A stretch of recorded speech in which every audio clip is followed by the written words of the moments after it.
اگر اعتدال سیکھنا ہے تو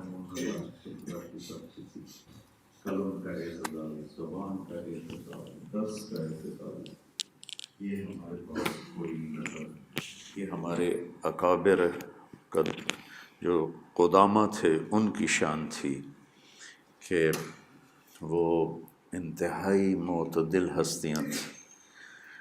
پھر جیسے جیسے زوال آتا ہے تو ہر چیز میں آتا ہے، تو اب ایسی شخصیات شاید انگلیوں پر بھی پورے تھوڑے ہو جائیں گے۔ تو اللہ نے ان کو یہ خوبی دی ہے، یہ تشریف لائے تھے تو میں نے کہا کچھ نصیحتیں ہمارے بچوں کو فرماتے، تو میں زیادہ ٹائم نہیں لینا چاہتا۔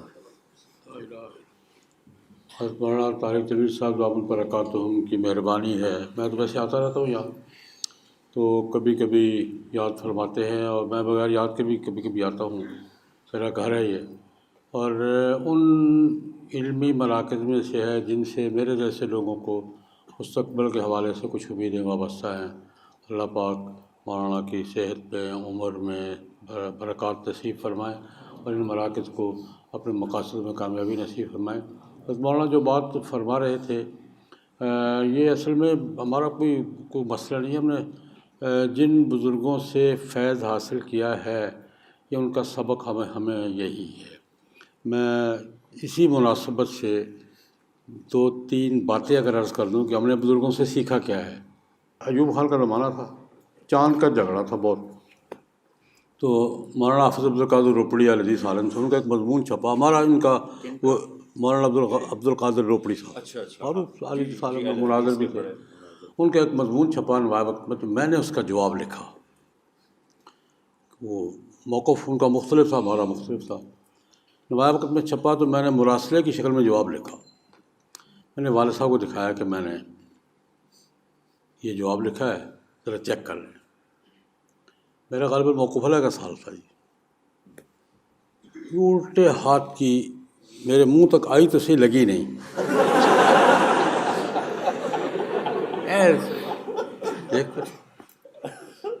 میں نے لکھوا تھا حافظ عبدالقادر کہتا ہے،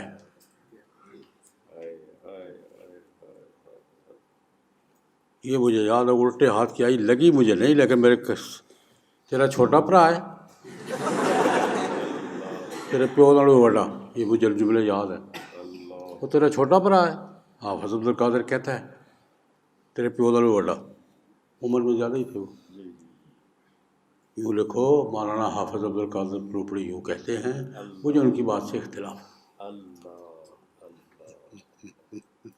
یہی بچوں میں چاہتا ہوں، مجھے مولانا حافظ عبدالقادر روپڑی یوں کہتے ہیں، ان کی بات سے مجھے اختلاف ہے، یوں ان کی بات غلط ہے، پھر غلط ہونے کی دلیل دو۔ کہتے ہیں بات سنو، بات کر رہے ہو نا، کسی سے اختلاف کر رہے ہو تو دیکھو بات میں لچک نہ ہو، موقف تمہارا ٹھیک ہونا چاہیے، مضبوط ہونا چاہیے، لہجے میں جتنی لچک پیدا کر سکتے ہو۔ یہ تقریباً ہر شاگرد کو بات بے لچک ہو، بات مضبوط کرو، بات بے لچک نہ ہو، لیکن لہجہ اور الفاظ جتنے نرم چن سکتے ہو، لہجہ جتنا لچک پیدا کر سکتے ہو۔ ایک بات جو فرمائی نا ابھی، وہ انہوں نے کہی کہ اگر تمہارا مخالف یہ سمجھ رہا ہے کہ تم اسے سمجھانے کی کوشش کر رہے ہو تو تمہاری بڑی سے بڑی بات بھی توجہ سے سنے گا، اور اگر یہ محسوس ہو کہ تم اسے ذلیل کر رہے ہو تو تم قرآن پاک کی آیت پڑھو گے تب بھی نہیں سنیں۔ یہ وغیرہ میں ٹریننگ دیتے جاؤں، اگر اس کے محسوس ہو کہ تم خیر خواہی سے بات کر رہے ہو، تم جو کر رہے ہو خیر خواہی کی بات کرو، تمہاری سخت سے سنے گا وہ، یا میری خیر خواہی میں کر رہا ہے۔ اور اگر یہ ہو کہ تم اس کے تذلیل کر رہے ہو، تحقیر کر رہے ہو، تو تم قرآن پاک کی آیت بھی پڑھو گے تو نہیں سنے گا، میری تحقیر کر رہا ہے۔ لہجے میں تحقیر نہ ہو، خیر خواہی ہو، الفاظ نرم ہوں۔ اللہ رب العزت نے موسیٰ علیہ السلام کو فرعون کے پاس بھیجا تھا، ہارون علیہ السلام کو 2 بھائیوں کو کہہ کے بھیجا تھا، قولا لہ قولا لینا لعلہ یتذکر۔ اللہ کو پتہ تھا نہیں ہونا، اللہ کو تو پتہ تھا اس نے یتذکر نہیں ہونا، لیکن کیا کہا، موسیٰ علیہ السلام کو، ہارون علیہ السلام کو کس کے پاس بھیجا؟ فرعون کے پاس. اور کیا کہ بھیجا دونوں پیغمبروں کو، قولا لہ قولا لینا لعلہ یتذکر، شاید سمجھ. تو والد صاحب فرمایا کرتے تھے جب بھی بات کرو نا اس لہجے میں کرو شاید سمجھ جائے. اللہ شاید سمجھ جائے.